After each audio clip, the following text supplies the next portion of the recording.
Hi అండి, అందరికీ నమస్కారం. Welcome to my channel. ఇప్పుడే అందిన వార్త. ఏపీలో మరోసారి ఎన్నికల షెడ్యూల్ అయితే వచ్చేసింది. పూర్తి వివరాలు ఈ వీడియో ద్వారా తెలుసుకుందాము. వీడియోని ఎక్కడే కానీ స్కిప్ చేయకుండా ఎండ్ వరకు చూడేటప్పుడు పూర్తి ఇన్ఫర్మేషన్ అర్థమవుతుంది.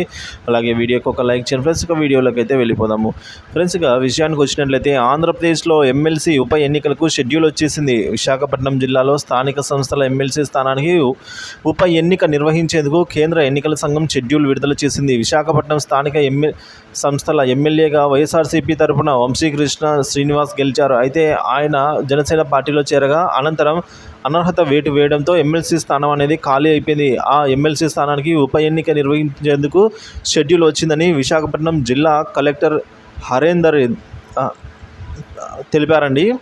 ఇక ఆగస్టు 6వ తేదీన ఉప ఎన్నికల నోటిఫికేషన్ విడుదలవుతుంది. అదే రోజు నుంచి నామినేషన్లు స్వీకరిస్తారు. ఆగస్టు 13 వరకు నామినేషన్ల స్వీకరణ గడువు ఉంటుంది. 14న పరిశీలన, ఆగస్టు 16న ఉపసంహరణకు గడువుగా నిర్ణయించారు. ఆగస్టు 30న ఉదయం 8 గంటల నుంచి సాయంత్రం 4 గంటల వరకు ఉప ఎన్నిక జరగనుంది. సెప్టెంబర్ 3వ తేదీ ఓట్లు లెక్కిస్తారు. సెప్టెంబర్ 6వ తేదీతో ఎన్నికల ప్రక్రియ ముగుస్తుంది. ఉమ్మడి విశాఖ జిల్లా పరిధిలో ఈ ఎన్నిక జరుగుతుందన్నమాట.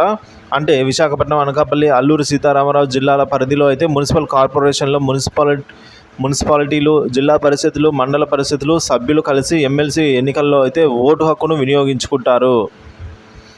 ఈ ఎమ్మెల్సీ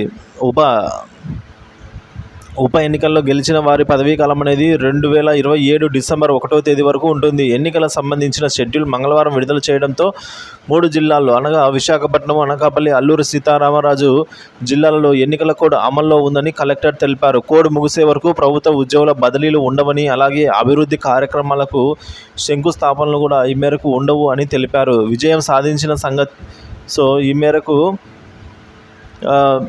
ఈ ఎమ్మెల్సీ పదవి గెలుపు కోసం టీడీపీ, వైఎస్ఆర్సీపీలు అయితే పోటీ పడుతున్నాయి. దీంతో ఉప ఎన్నికలు ఆసక్తికరంగా మారింది. రెండు పార్టీలు విజయం ఎవరిని వరిస్తుందో అనేది అయితే వేచి చూడవలసిన అంశము.